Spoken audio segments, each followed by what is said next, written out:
it's been really useful in my life to see the world from many different perspectives and read about all the different models to see humans. It reminds you that, like Islam, it reminds you that your life is not only about you. You're just one small person in the world, and in a really freeing way. Even if it's really close people, you're playing a different version of yourself, I would say. Whereas when you're alone is really when you like, you get to shed your skin off and just be. I feel like I'm twirling around. I feel like I'm metaphorically twirling around in a meadow. That version of me is able to take a step back from everything.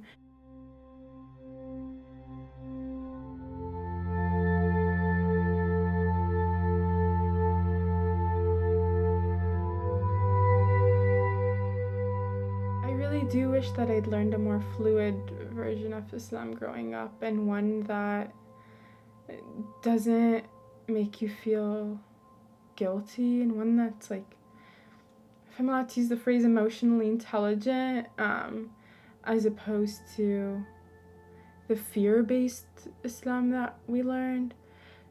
It's interesting, I think that a lot of the fear comes from, or at least the fear that I experience, I don't know if that's all the fear-based Islam, but a lot of the fear comes from immigration and like people who are scared of like losing their culture and their religion because they're in a new country. That's so valid. I have so much compassion towards that. It is terrifying. And so you pull in the reins and you want to close your circle and you want to close yourself off to new interpretations because you're scared that you're going to lose everything you learned and everything that you believe in slowly but surely. You can be both like queer and Muslim, and it's okay to consolidate the two.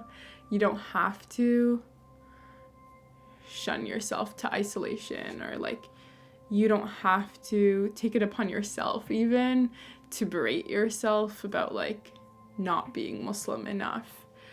I think Islam allows me to be more present because it reminds me that there is so much more than just me and my life. It reminds me to be present and look at all the beauty around me, but also not get caught up in that and not get caught up in a single bad situation because there's someone who always has your back, and that's Allah. I really look forward to raising my own kids as Muslim, because I think that that's a big deciding factor in the Muslim community moving forward.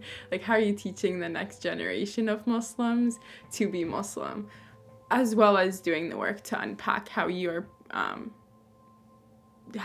are interacting with other Muslims and the energy you're creating in the Muslim community. But I really look forward to raising my kids in like a fluid Islam way where like, if you want to be Muslim, you can be Muslim, and like these are the recommended things in Islam, and these are the values of Islam, and I would love if you embodied them, and I want them to be attracted to it, but not placing these expectations or barriers. And they will. Like, I've met so many people who were raised with that version of Islam, and they choose to be Muslim, and those people are so inspiring to me. Raising kids with a kind Islam, raising kids to be generous, to give to their neighbours, to care for the earth. That's the Islam that I really look forward to seeing in so many more people.